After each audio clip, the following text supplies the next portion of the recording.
it's time to listen to Elizabeth Hallam Smith from the House of Lords, United Kingdom, and she will talk about social media and transparency, case study from the UK House of Lords.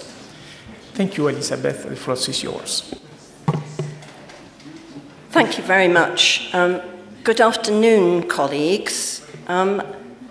Something very different now from the last most fascinating presentation. We had a bit of a Eurovision theme going earlier on. And may I just say on that subject how humbling it is for me to follow the Hannahs. I also say how very useful this conference is. I think the material has been absolutely fascinating. And while I have the floor, could I thank the interpreters for doing such a great job for us?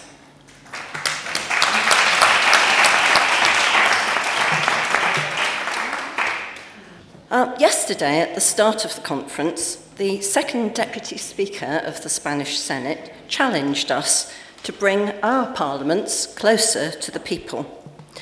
This short presentation is all about how we're trying to do this in the UK, working for and with our members. Hang on, what's happening here?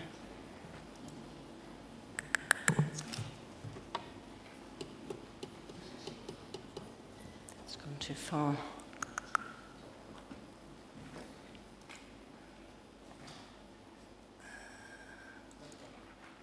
Here we are.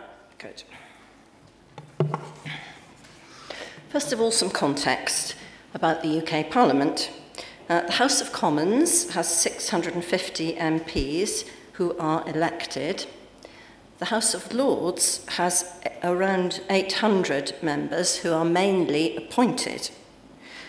The House of Lords is a revising chamber, and around 550 of our members attend regularly. But we do have a single website for the two houses, and there is its URL above. My colleagues Edward Wood and John Porter are here, and they represent the team which runs the UK Parliament website. I'm going to ask John to have a word about a project which he has undertaken later on.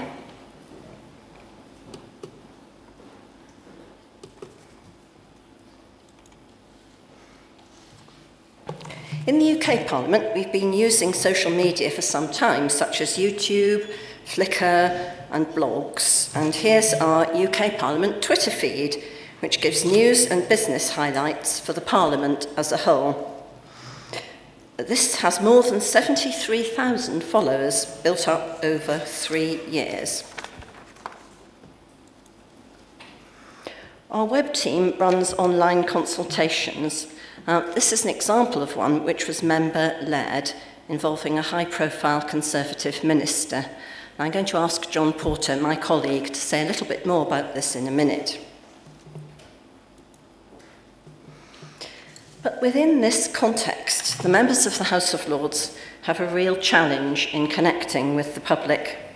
They don't have constituents, but it's important that they don't interfere with the links that the MPs who are elected have with their constituents. In addition, the public associates the House of Lords with ceremonial and pageantry, as seen here on a Flickr image of a recent state opening by the Queen. This creates a stereotype of people, members of the House of Lords, who wear ermine robes and who are out of touch and have little practical value to anybody. But the Lords members want to present themselves as hard-working, well-informed people with expertise and experience, which indeed they are. And as officials, we do our utmost to support this approach.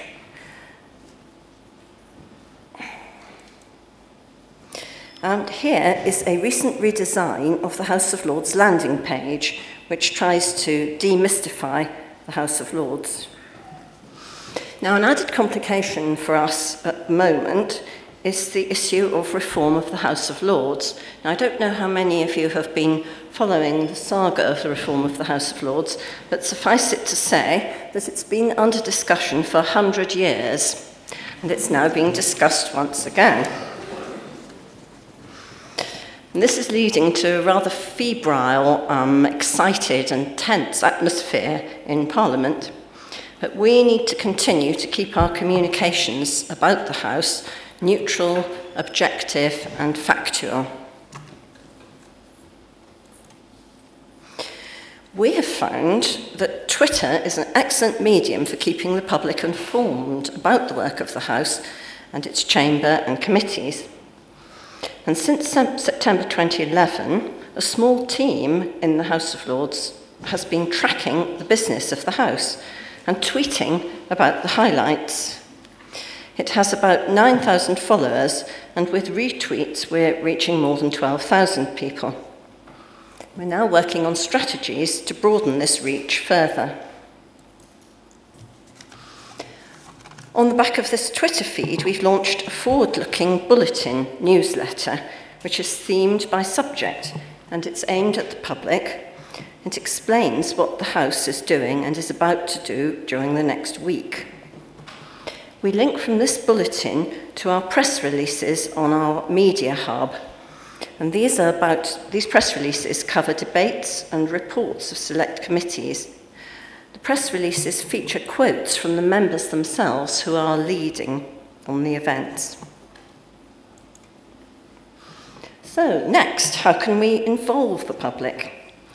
Well, what we've found after much trial and error is that what works best is member-led activity. And many of our members are willing to put in a lot of time and effort to demystify the House of Lords and its work. Through the Peers in Schools programme, our members go and visit schools and talk about their experiences and roles as parliamentarians. Since 2007, more than 1,000 visits have taken place, and we are planning increasingly to promote these through social media and in particular our Twitter feed, thus linking up all these activities. Next, our website, Lords of the Blog. I don't know how many of you have come across this. About 12 of our members from a number of different parties and groups are willing to blog on a single website about life and work in the House of Lords. Now, this site is not hosted on the UK Parliament website, but it's run at arm's length. It's managed by the Hansard Society, which was mentioned yesterday, on our behalf, and we pay them a modest fee to do that each year. And the Hansard Society moderates the comments from members of the public and check the content carefully. This doesn't attract huge numbers of posts, but it is read by journalists and it's often quoted by newspapers without any attribution, which is unfortunate. We also retweet links to most of the posts through our official Twitter feed. This is a member talking about the EU on Lords of the Blog. He's a Labour member. And on this slide, here's a Conservative member talking about a very interesting subject for this conference, which is how other members of the House are using iPhones and iPads in the chamber. And as you can see, perhaps if you can read the text, he's praising another member, this time a Labour member, whose picture is in the middle of the slide, for using Facebook and Twitter to consult the public about his speeches. So this is getting me really thinking about where to take our own social media strategy. The Labour member, Lord Knight, who was being praised by the member on the last slide, this is his personal Twitter feed. He's a very accomplished user of social media. But moving on from that is this aggregated Twitter feed from a political party, which is the Labour Party. They've started to aggregate content, and I'm very pleased to see that they're actually retweeting the official House of Lords Twitter feed. So we're absolutely delighted about that. Here's another Twitter feed from the Liberal Democrat Party, just to show some political balance, because I've had rather a lot of Labour, because we do have to be objective and impartial. Unfortunately, they're not yet retweeting our UK House of Lords feed, but they do have the same approach. But I do actually think that that one is the best. I do think the Labour one is the best approach.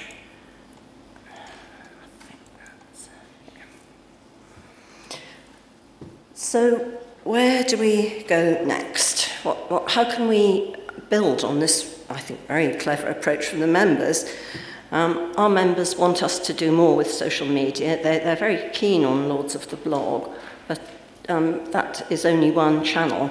How can we get some official tool for highlighting the social media activities of our members across all parties? Many of our members are very well known to the public, and when they do guest posts on Lords of the Blog, they do attract very large numbers of people. But could we build something like this and put it on our own website, or should we run it at arm's length? How would we keep content balanced and appropriate without vast resources there to moderate and check it? Well, that's a very interesting question, which I'm hoping that you might be able to help me with. What I would like to do is to try to go back and find the previous slide so that my colleague John Porter can come and have a look, come and tell us about... Could the person who's running the machine please go back to my slide 1, 2, 3, 4.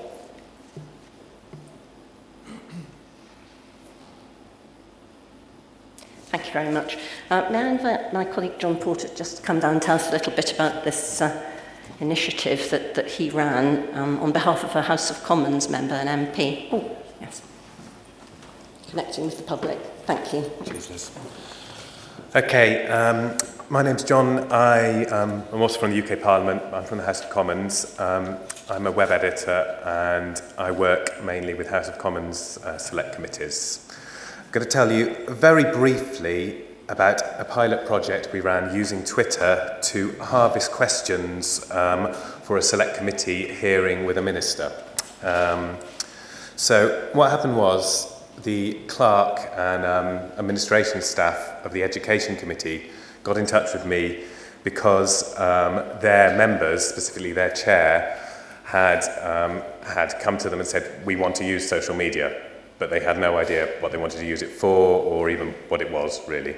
So myself and a colleague from the press team and a few members of the web team sat down with the committee and we discussed what they could possibly do. We found out they had an evidence hearing coming up with the Secretary of State, Michael Gove.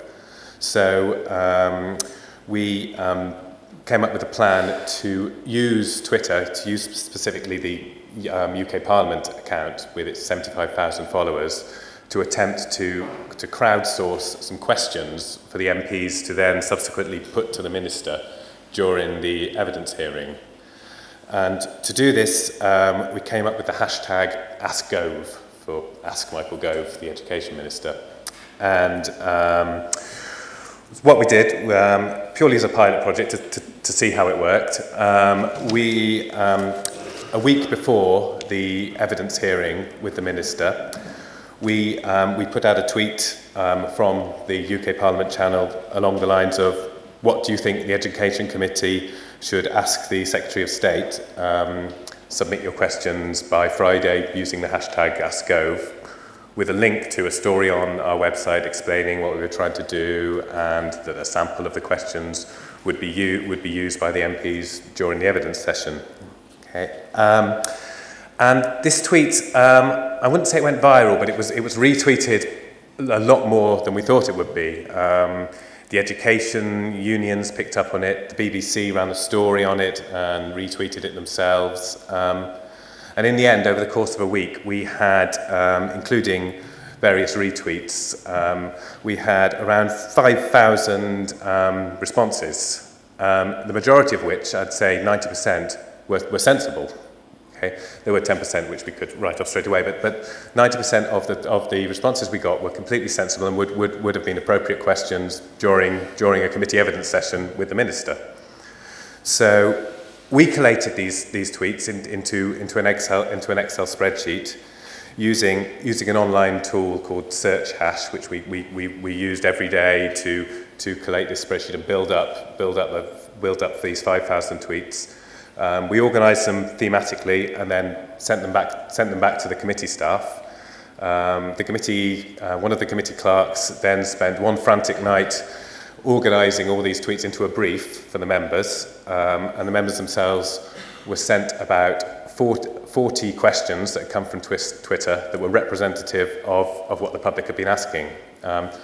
And what was interesting is that a lot of these questions were coming direct from teachers who had things that they wanted to put to the Education Minister, and they were phoning up the House of Commons Information Office asking how to join Twitter so that they could submit their questions. So it really worked in that regard. And in the evidence session itself, the members reacted very positively to this and used a significant amount of the questions that had come from Twitter and put them directly to the Education Minister. One example was many teachers used our AskGov hashtag to submit the question, would the Secretary of State commit to spending a day at some point in the future with a teacher in a school to see what life is really like? And one of the MPs during the hearing said, we've had a significant amount of questions a significant amount of teachers on Twitter asking if you will commit to spending a day with a teacher. And he agreed to do this. So this was an example of questions coming directly from a great many people in the teaching profession, going via the committee to the Secretary of State and him agreeing to do this. And this wouldn't have happened without our crowdsourcing exercise. So I think in this way we somehow, I think this exercise, as well as being a great engagement pilot, it also in some way reaffirmed the distinction between Parliament and government, which is something we're always trying to do, because people were using via the conduit of the committee to scrutinise the government. Okay. So I'll just briefly sum up. We followed up the exercise by putting the entire evidence session on YouTube, and then we tweeted to various people who had submitted some of the most representative questions. We tweeted responses to them with direct links to parts of the YouTube film which answers the question that they had given. So in this way we sort of completed the engagement circle, if you will. So yeah, this was a pilot project. We're looking to carry this out with another minister once another committee expresses willingness to work with us in this way. Thank you.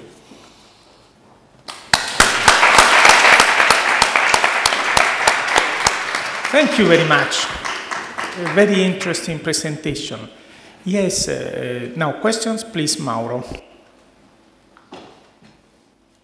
Thank you. Very interesting and impressive, your experience. Just some information about the editorial staff that behind this service to select and propose to the committee the most important, the more useful Twitter.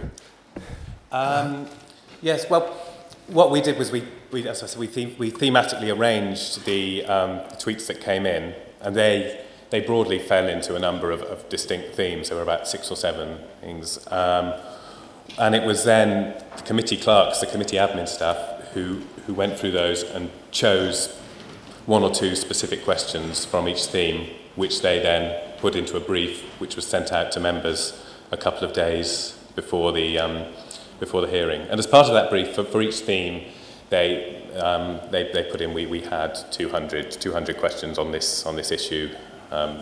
These are the most broadly representative of what was asked. Jean-Pierre first, then you. Please, Jean-Pierre. My question was, when you said we tweet, is staff tweeting or the politicians, well, the MPs?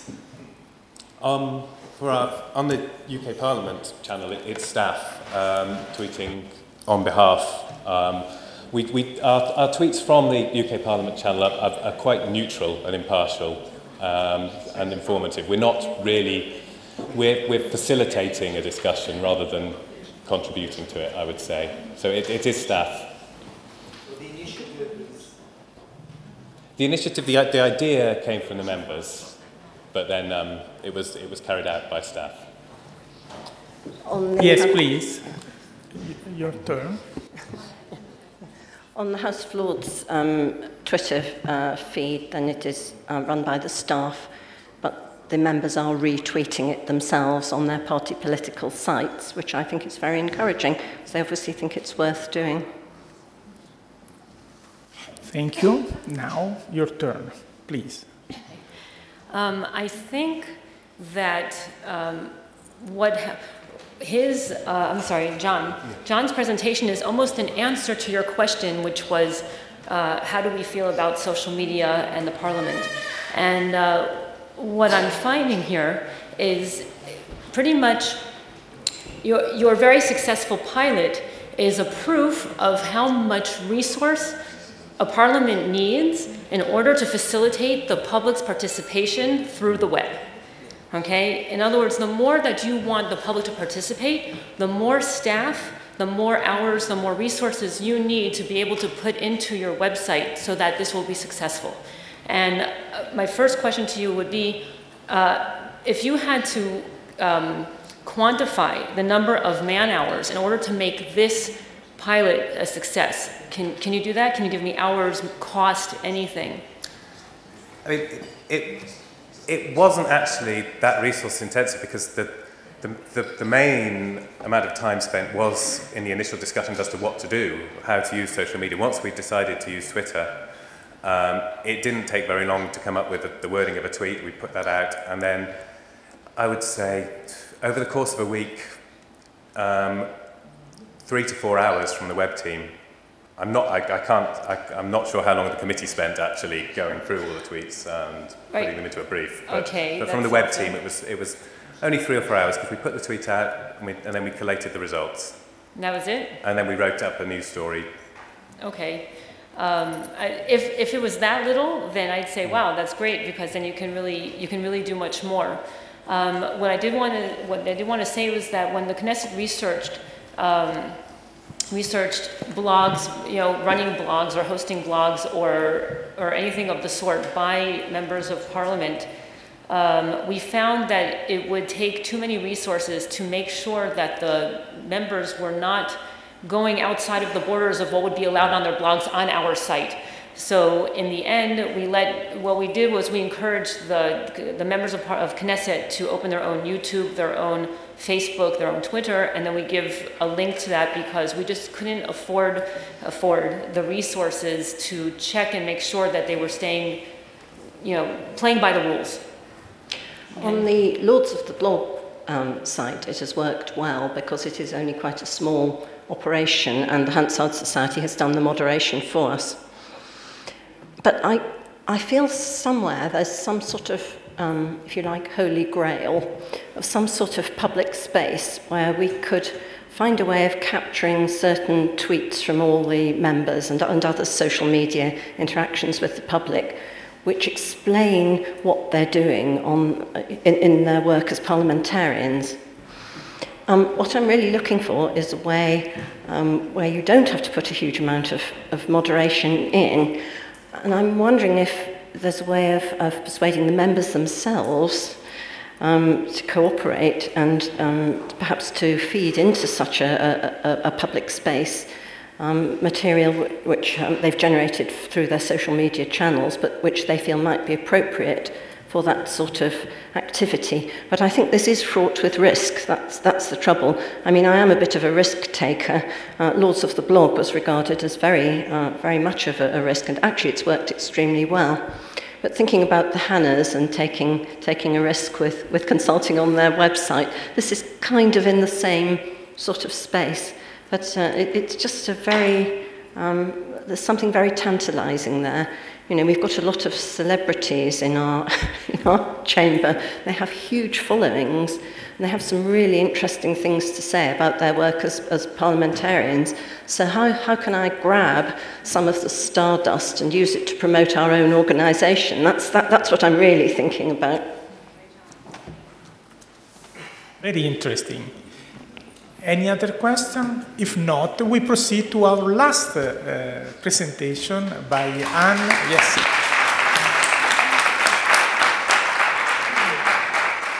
Thanks to Elizabeth and John. Then